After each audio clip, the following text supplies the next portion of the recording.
Hey guys, welcome back to new video. तो last video में हम लोगों ने काली लिनक्स को VMware का यूज करके अपने विंडोज पर इंस्टॉल किया था। तो उसी वीडियो में एक कमेंट आया था कि इसकी जरूरत क्या है और हम कोई भी वर्चुअलाइजेशन सॉफ्टवेयर जैसे VMware को इंस्टॉल करें, इसकी जरूरत क्या है। अगर आपका भी यही क्वेश्चन है तो इस वीडियो को एंड तक जरूर देखना। तो अब स्टार्ट करते हैं। वर्चुअलाइजेशन एक ऐसा इंपॉर्टेंट कॉन्सेप्ट है जो मॉडर्न IT वर्ल्ड में हर जगह यूज हो रहा है। अगर आप cloud computing, DevOps, cyber security या फिर कोई भी टेस्टिंग फील्ड को एक्सप्लोर कर रहे हो या फिर उसमें करियर बनाना चाहते हो तो वहाँ पे वर्चुअलाइजेशन की अच्छी अंडरस्टैंडिंग होना बहुत जरूरी होता है। तो इस सेशन में हम लोग सिर्फ वर्चुअलाइजेशन के बेसिक कॉन्सेप्ट को ही नहीं बल्कि इसके मेन कोर कंपोनेंट हाइपरवाइजर के बारे में और इसके डिफरेंट टाइप्स पर भी डिटेल डिस्कशन करेंगे।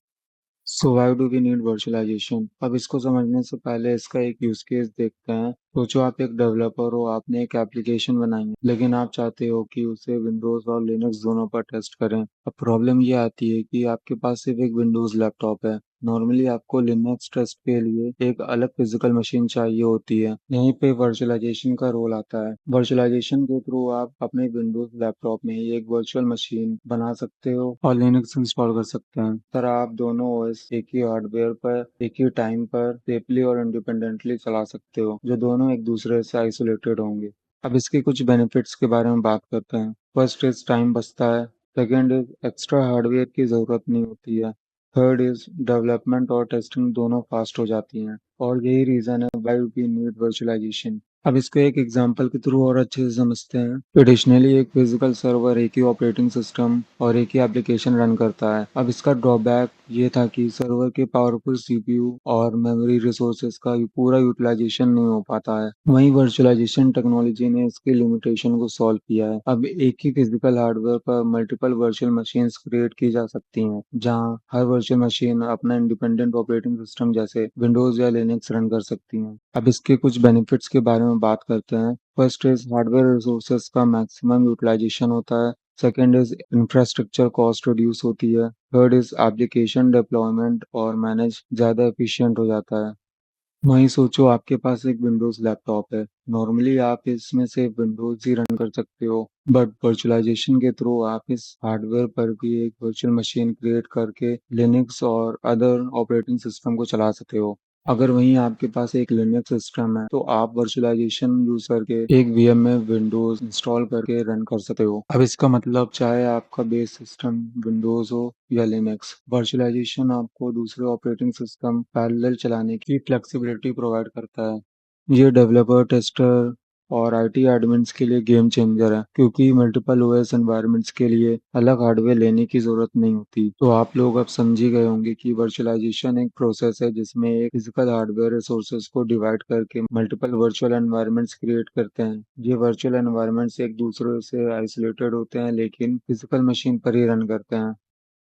अब बात करते हैं why virtualisation is important. Virtualisation का IT इंडस्ट्री में बहुत ही ज्यादा इम्पोर्टेंट रोल है। First is cost saving, because fewer physical machine चाहिए। Second is better resource utilisation, hardware का मैक्सिमम यूज होता है। थर्ड इज फास्ट डेवलपमेंट, नए सर्वर या टेस्ट एनवायरनमेंट्स मिनट में ही क्रिएट हो सकते हैं। फोर्थ इज आइसोलेशन, अगर एक VM क्रैश हो जाए तो दूसरे अनअफेक्टेड रहते हैं। Fifth is scalability, easily scale up और scale down according to load.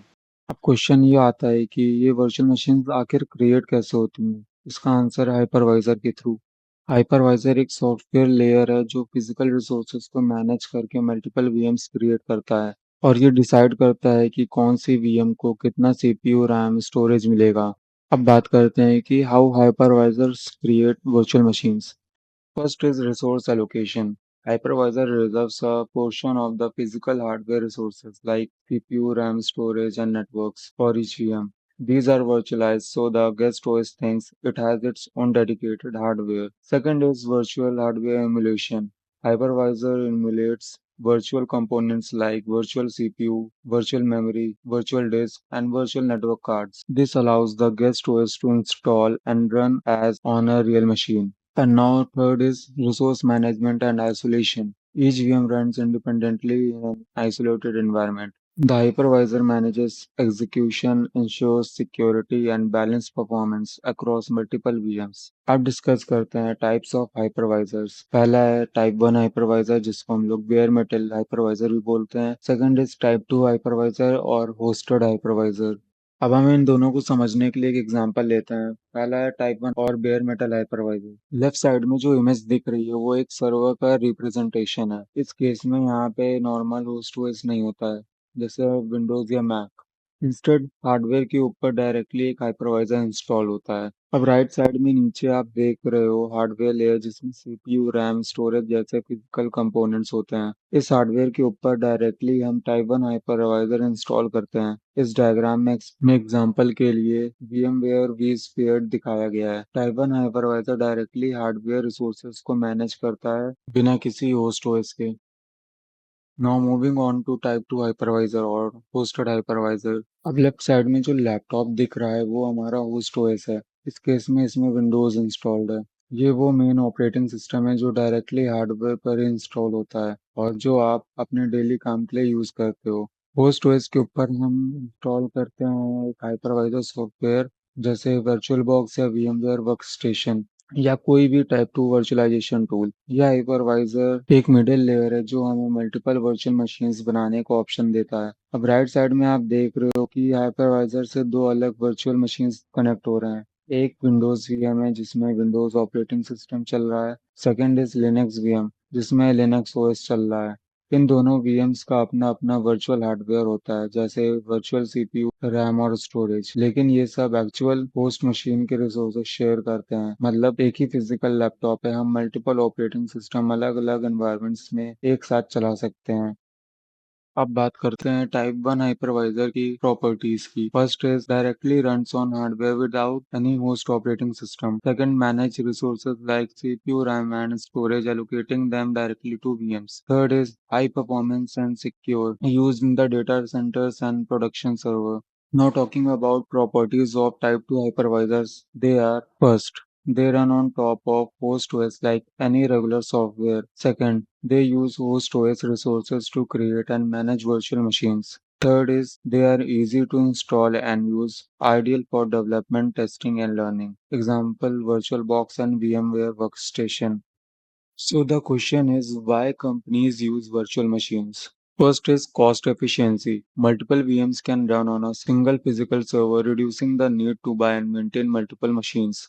Second is better resource utilization. Hardware resources like CPU, RAM, and storage are fully utilized instead of sitting idle. Third is isolation and security. Each VM runs independently, so if one gets compromised or crashes, other remain unaffected. Fourth is easy testing and development. Developers can test software on different OS environments without needing separate hardware.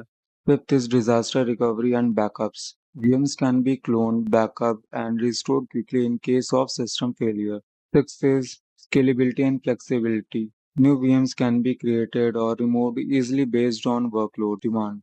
So yeah, that's all about virtualization. अगर video अच्छी लगी हो तो like share करो और नीचे red वाला button को प्रेस कर देना। तो मिलते हैं नेक्स्ट वीडियो में।